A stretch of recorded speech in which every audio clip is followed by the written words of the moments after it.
Well, all week, Global Montreal has been bringing you profiles of the recipients of the Sheila and Victor Goldbloom Community Service Awards. Tonight, we bring you the story of Robina Goodwin, who is not only notable for all the work she's done, but for where she's doing it.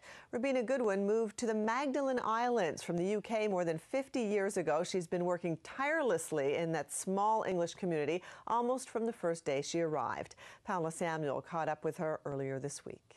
Groseal is here, and actually my house is about there.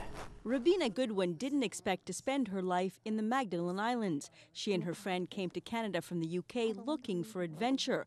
While working as a nurse in Montreal, she decided to grab the opportunity to run a Red Cross outpost on the islands. And the hospital was 30 miles away, on one doctor for all of the islands. The rest, as they say, is history. She fell in love and decided to stay, running the Red Cross outpost on her own for years. That meant being everything to everybody and being on call 24/7. People just came to our home all hours of the night, day and night.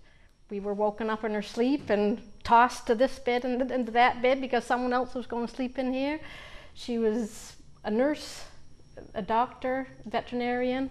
Goodwin spoke no French, but was determined to find a way to reach out to the French community, even when it was heavily frowned upon.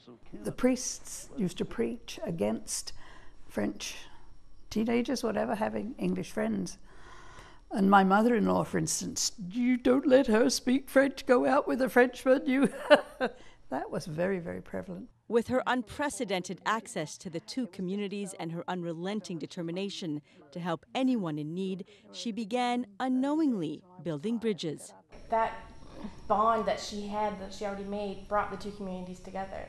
So it didn't matter if you spoke French or English, you helped each other out and you lived life like that. You was able to preserve the friendship. And if working non-stop in the medical profession wasn't enough, Goodwin saw the need to protect and promote the English culture on the islands and founded the Council for Anglophone Magdalen Islanders, an organization mandated to protecting and preserving the English-speaking community. Well, people don't know. They come on the boat in the summer times, they're tourists, and they go back again half the time not knowing that there was an English community. And so to make sure tourists got the whole picture of the archipelago, Robina and a group of volunteers decided to build a museum.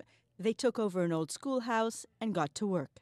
There was an old one-room schoolhouse in Old Harry, the little red schoolhouse, which was in very, very, very poor condition. So a group of us got together, volunteer, to try and preserve that and preserve the Anglicans. The schoolhouse has now become a must-stop destination for tourists and includes a veterans museum. There's the name of everybody that perished in the war.